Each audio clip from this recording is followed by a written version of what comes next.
وآتينا موسى الكتاب وجعلناه هدى لبني إسرائيل ألا تتخذوا من دوني وكيلا ذرية من حملنا مع نوح إنه كان عبدا شكورا۔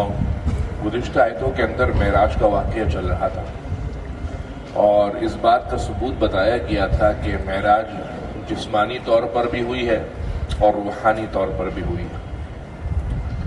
ابن کثیر رحمۃ اللہ علیہ نے 25 صحابہ کرام سے روایت نقل کی ہے کہ جس سے معراج کا ثبوت ہے، اور قاضی عیاض رحمۃ اللہ علیہ نے 20 صحابہ سے روایات نقل کی ہے جس سے معراج کا ثبوت ہے۔ اگلی آیتوں کے اندر حضرت موسیٰ علیہ السلام چونکہ بات چل پڑی ہے بیت المقدس کی، تو اس آیت کا اگلی آیت سے ربط یہی ہے کہ اللہ تعالیٰ فرما رہے ہیں کہ ہم نے حضرت موسیٰ علیہ السلام کو کتاب دی، یعنی تورات، اور اس کو ہم نے بنی اسرائیل کے لیے بطور ہدایت بھیجا، اور پیغام اس کے اندر یہی تھا کہ دیکھو دنیا کے اندر میرے سوا تم کسی کو اپنا دوست اور کارساز مت بنانا۔ اسی کا اللہ تعالیٰ تذکرہ فرما رہے ہیں۔ وَآتَيْنَا، اور ہم نے عطا کی موسیٰ کو الکتاب، کتاب، آتینا فعل فاعل ہے، موسیٰ مفعول اول ہے اور کتاب مفعول ثانی۔ ہم نے عطا کی موسیٰ کو کتاب، وَجَعَلْنَاهُ، اور ہم نے بنا دی اس کتاب کو ہدن، ہدایت، لبنی اسرائیل، بنی اسرائیل کے لیے۔ معلوم ہوا کہ پچھلی کتابیں مخصوص قوم اور مخصوص امت کے لیے تھیں، جبکہ آخری کتاب قرآن مجید کافۃ للناس ہے، تمام انسانیت کے لیے۔ اور اس کتاب میں تھا اللہ تتخذوا، کہ تم مت بنانا، من دونی، میرے سوا، وکیلاً، کارساز، ذریۃ من حملنا مع نوح، اے وہ نسل جس کو ہم نے سوار کرایا تھا نوح کے ساتھ۔ ذریۃ یہ منادہ ہے، ندا منادہ پڑھ لیا نحو کے اندر، ندا منادہ نہیں پڑھا، پڑھ لیا۔ حرف ندا 5 ہیں، یا، ایا، حیا، ای اور آ، صحیح کہا، یہ حرف ندا ہے۔ بعض اوقات ایسا ہوتا ہے کہ حرف ندا محذوف ہوتا ہے، جیسے ہم کسی کو بلانا ہو عبداللہ تو کہتے ہیں یا عبداللہ، اے عبداللہ ادھر آؤ۔ بعض اوقات یا نہیں کہتے، جیسے اردو زبان میں ضروری نہیں ہے کہ اے عبداللہ کر کے بلائے، کسی کو ایسے بلا لیتے عبداللہ۔ تو اسی طریقے سے یہاں پر جو حرف ندا ہے، یعنی جس کے ذریعے سے، الفاظ کے ذریعے اللہ تعالیٰ خطاب کر رہے ہیں، وہ معذوف ہے۔ معذوف کا مطلب آپ حضرات کو سمجھانے کے لیے ڈیلیٹڈ ہے، کہ اس کا تذکرہ نہیں ہے، لیکن ترجمے میں ہم کہیں گے ذریۃ، اے وہ نسل، اے وہ اولادو، من حملنا، جس کو ہم نے سوار کروایا تھا، مع نوح، نوح کے ساتھ، انہو، بلا شبہ، نوح، کان عبدا شکورا، شکر گزار بندے تھے۔ وآتینا، اور ہم نے عطا کی موسیٰ الکتاب، موسیٰ علیہ السلام کو کتاب، وجعلناہ، اور ہم نے بنایا اس کتاب کو ہدن، باعث ہدایت، لبنی اسرائیل، بنی اسرائیل کے لیے، اللہ تتخذوا، کہ تم مت بنانا، من دونی، میرے علاوہ، وکیلا، کسی کو کارساز، ذریۃ، اے وہ اولادو، من حملنا، جس کو ہم نے سوار کروایا تھا، مع نوح، نوح کے ساتھ۔ اس بات کا تذکرہ پہلے ہو چکا ہے کہ حضرت نوح کے کتنے بیٹے تھے؟ بعض روایت کے مطابق 4 اور راجح قول کے مطابق 3۔ کیا کیا نام تھے؟ سام، حام اور یافس۔ سام کی نسل چلی تھی عرب و فارس کے لیے، اور حام کی چلی تھی ہمارے اور ہندوستانیوں کے لیے اور دیگر خلیجی ممالک کے لیے۔ یافس چلے تھے یاجوج ماجوج کے لیے، اور بعض روایت کے مطابق یام بھی تھا اور اس کا بیٹا کنعان تھا، جس کو حضرت نوح علیہ السلام نے پکارا تھا۔ تو چونکہ نسل ساری کی ساری انسانیت کی چلنے والی حضرت نوح کی انہی 3 اولادوں سے ہے، تو انہی 3 اولادوں کے ذریعے سے خطاب کیا جا رہا ہے کہ ذریۃ، اے وہ اولادو، من حملنا، جس کو ہم نے سوار کیا تھا، مع نوح، نوح کے ساتھ، یعنی نوح علیہ السلام کے ساتھ جو لوگ ایمان لائے تھے، کتنے لوگ تھے؟ 70 سے 80 روایات کے مطابق۔ ان کے اندر یہ 3 حضرت نوح کی اولادیں تھیں، ان 3 سے نسل چلی تھی۔ تو حضرت موسیٰ علیہ السلام کی قوم بنی اسرائیل ہو، یا فی زماننا ہم، میں اور آپ ہوں، یہ انہی تین میں سے حضرت نوح علیہ السلام کی انہی تین اولاد حام، سام اور یافس میں سے چل پڑے۔ انہو کانا، بلا شبہ حضرت نوح کانا عبدن شکورا، بندے تھے شکر گزار۔ جب شکورا کا لفظ بندوں کے لیے استعمال ہو تو ترجمہ کرتے ہیں شکر گزار، اور جب یہی شکورا کا لفظ اللہ کے لیے ہو تو پھر شکر گزار کا ترجمہ نہیں ہوتا، پھر قدردان کا ترجمہ ہوتا ہے۔ یہاں پر چونکہ نسبت اللہ کے بندے کی طرف ہے جس کا نام حضرت نوح علیہ السلام ہے، تو کیا ترجمہ کریں گے؟ شکر گزار۔ لیکن کہیں اللہ کے لیے لفظ شکور آئے تو شکر گزار کا ترجمہ انتہائی غلط ہو جائے گا۔ وہاں پر آپ شکور کا ترجمہ کریں گے قدردان، کہ اللہ تعالیٰ قدردان ہے۔ قدردان کا مطلب الذی یعطی الاجر الجزیل علی العمل القلیل، تھوڑے سے عمل کے اوپر بہت زیادہ نواز دیتا ہے، اس کو کہتے ہیں قدردان۔ کہ چھوٹے سے عمل کو زیادہ پرکھنا، معیار پہ اتارنا، کسوٹی پر پورا لگانا، پھر اس کا بیڑا پار کروانا، یہ نہیں ہے۔ چھوٹے سے عمل کو اٹھاتا ہے اور سامنے والے کا ساحل پر سفینہ لگا دیتا ہے، یہ ایک شکور ہے اللہ کی جو صفت ہے۔ وَقَضَيْنَا، اور ہم نے فیصلہ کیا، إِلَىٰ بنی اسرائیل، بنی اسرائیل کی طرف، فی الکتاب، کتاب کے اندر یعنی تورات کے اندر، لَتُفْسِدُنَّ فِي الْأَرْضِ، کہ تم فساد پھیلاؤ گے زمین میں، مرتین، دو دفعہ، وَلَتَعْلُنَّ، اور تم ظلم کرو گے، عُلُوًّا كَبِيرًا، بڑا ظلم۔ فَإِذَا جَاءَ وَعْدُ أُولَاهُمَا، پس جب آیا ان دونوں میں سے پہلا وعدہ، بَعَثْنَا عَلَيْكُمْ، بھیج دیے ہم نے تم پر، عباد لنا، ہمارے بندے، اولی بأس شدید، جو سخت جنگجو تھے، فجاسو، وہ گھس پڑے، خلال الدیاری، بستیوں کے درمیان، گھروں کے اندر، وَكَانَ وَعْدًا مَفْعُولًا، اور یہ وعدہ تھا جو پورا ہو کر ہوا۔ ثم رددنا، پھر ہم نے پھیر دیا، لکم، تم کو، الکرۃ علیہم، ان پر لوٹانا، وامددناکم، اور ہم نے تمہاری مدد کی، نوازا تم کو، باموال، مال سے، وبنین، اور اولادوں سے، وجعلناکم، اور ہم نے تم کو بنا دیا، اکثر نفیرا، بہت بڑی جماعت۔ ان احسنتم، کہ اگر تم اچھا کرو، احسنتم لانفسکم، تم اچھا کرو گے اپنی ذات کے لیے، وان اسأتم، اور اگر تم نے برا کیا، فلہا، تو وہ بھی ان کے لیے۔ لیکن فاذا جاء وعد الاخرہ، جب آخری وعدے کا وقت آیا، لیسوء وجوہکم، تاکہ وہ تمہارے چہروں کو بگاڑ دیں، وَلِيَدْخُلُوا الْمَسْجِدَ، اور تاکہ وہ مسجد بیت المقدس میں دوبارہ داخل ہو جائیں، کما دخلوہ اول مرہ، جیسے وہ پہلی دفعہ داخل ہوئے تھے، وَلِيُتَبِّرُوا، اور تاکہ وہ تباہ کر دیں، ما علوا، جو کچھ انہوں نے ظلم کیے تھے، تتبیرا، مکمل تباہ کرنا۔ عسیٰ ربکم، عن قریب تمہارا رب، ان یرحمکم، تم پر رحم کرے گا، لیکن یاد رکھنا، وَإِنْ عُدْتُمْ، اگر تم نے دوبارہ یہ کام کیے، عُدْنَا، ہم بھی دوبارہ کریں گے، وَجَعَلْنَا جَهَنَّمَ، اور ہم نے بنا دیا جہنم کو، لِلْكَافِرِينَ، کافروں کے لیے، حصیرا، جیل خانہ۔ یہ آیتیں کا ترجمہ بھی ہوا ہے، لیکن آپ کو پلے کچھ بھی پڑا نہیں کہ اس میں موضوع کیا چل رہا ہے، تو لہذا جو تشریح کر رہا ہوں وہ سنیں، اس کے بعد جب دوبارہ ترجمہ کروں گا تو انشاءاللہ بات آپ حضرات کو سمجھ میں آئے گی۔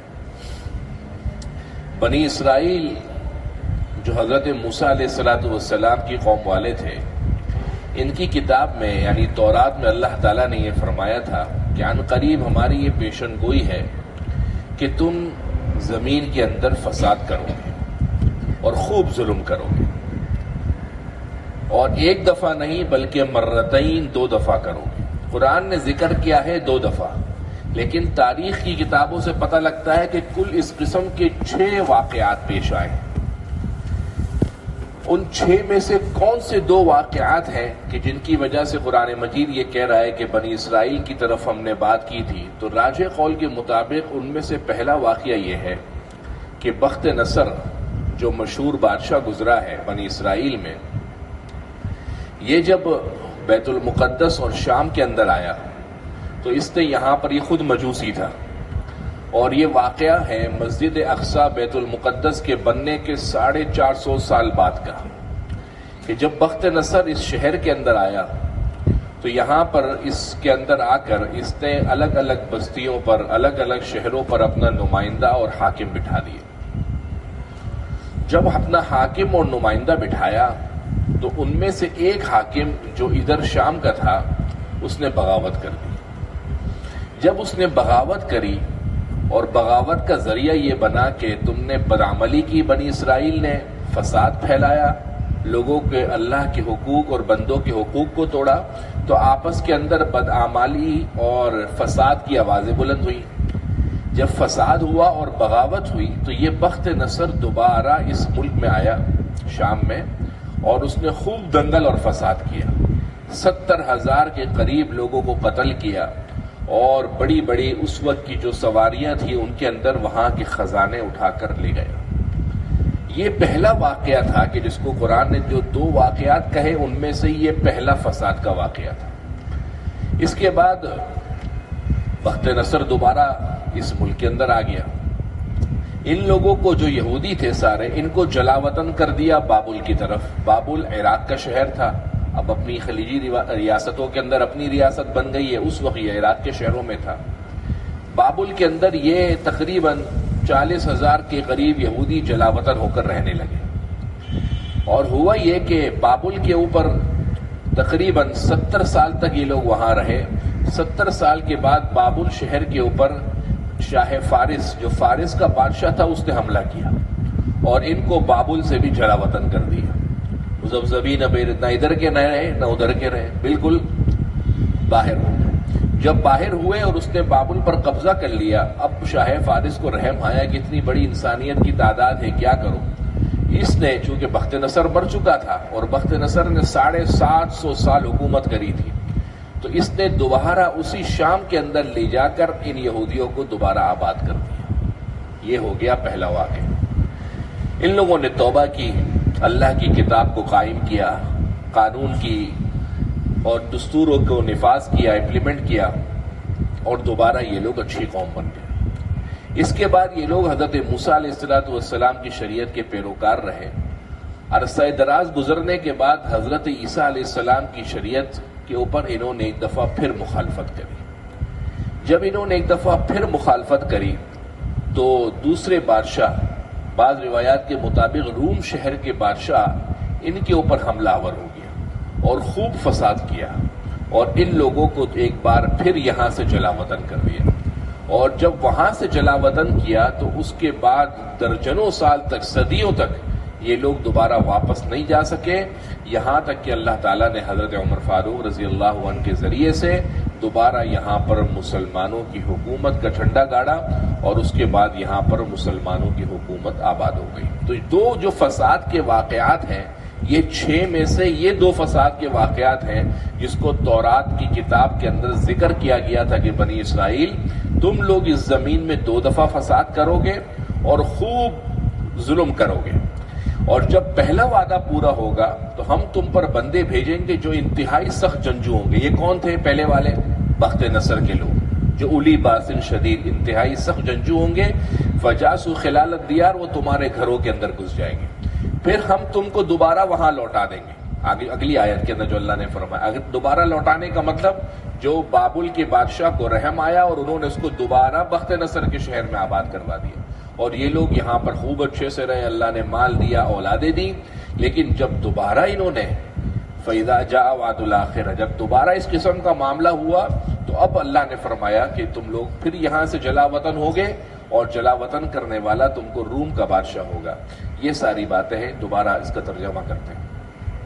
وَقَضَيْنَا، اور ہم نے فیصلہ سنایا، إِلَىٰ بَنِي إِسْرَائِيلَ، بنی اسرائیل کی طرف، فِي الْكِتَابِ، کتاب کے اندر یعنی تورات میں، لَتُفْسِدُنَّ فِي الْأَرْضِ مَرَّتَيْنِ، تم فساد کرو گے زمین میں 2 دفعہ، وَلَتَعْلُنَّ، اور تم ضرور بضرور ظلم کرو گے، عُلُوًّا كَبِيرًا، بڑا ظلم کرنا۔ فَإِذَا جَاءَ وَعْدُ، جب آیا وعدہ، أُولَاهُمَا، ان دونوں میں سے پہلے کا، بعثنا علیکم ہم بھیج دیں گے تم پر عبادا لنا ہمارے بندے اولی بأس شدید جو انتہائی سخت جنگجو ہوں گے یعنی بخت نصر کے لوگ فجاسو پھر وہ گھس پڑیں گے خلال الدیاری گھروں کے درمیان بستیوں کے درمیان وکان وعدا اور یہ وعدہ ہے مفعولا جو ہو کر رہے گا ثم رددنا پھر ہم لوٹائیں گے لکم تمہارے لیے الکرۃ علیہم ایک دفعہ پھر پھیرنا وَأَمْدَدْنَاكُمْ اور ہم تم کو نوازیں گے بِأَمْوَالٍ مال دے کر وَبَنِينَ اور اولادیں دے کر وَجَعَلْنَاكُمْ اور ہم تم کو بنا دیں گے اکثر نفیرا بہت بڑی جمعیت بہت بڑا لشکر بہت بڑی زیادہ تعداد کے اندر لوگ. یہ کون سا وقت ہے کہ جب دوبارہ ان کو شام کے اندر آباد کیا گیا تھا, جب انہوں نے اطاعت کری اور دوبارہ ان کا سارا معاملات درست اور صحیح وقت کے اوپر سوار ہو گئے اور ان سے کہہ دیا گیا تھا ان احسنتم کہ دیکھو اگر تم نے اچھے کام کیے احسنتم لانفسکم تو تم اچھے کام کرو گے اپنی ذات کے لیے وَإِنْ أَسَأْتُمْ اور اگر برے کام کیے فَلَهَا تو یہ برے کام بھی تمہارے اپنے لیے ہوں گے. فَإِذَا جَاءَ وَعْدُ الْآخِرَةِ بس جب آئے گا دوسرا وعدہ لِيَسُوءُ وُجُوهَكُمْ تاکہ وہ تمہارے چہرے تباہ کر دیں. یہ دوسرا واقعہ کون سا ہے کہ جب روم کے بادشاہ نے ان پر دوبارہ فساد کیا. وَلِيَدْخُلُوا الْمَسْجِدَ اور وہ داخل ہوں گے مسجد میں کما دخلوه اول مرہ جیسے پہلے داخل ہوئے تھے وَلِيُتَبِّرُوا اور وہ تباہ کر دیں گے ما علوا جو کچھ انہوں نے ظلم کیا تتبیرا تباہ کرنا. عسى ربكم من يرحمكم عن قریب تمہارا رب تم پر رحم کرے گا.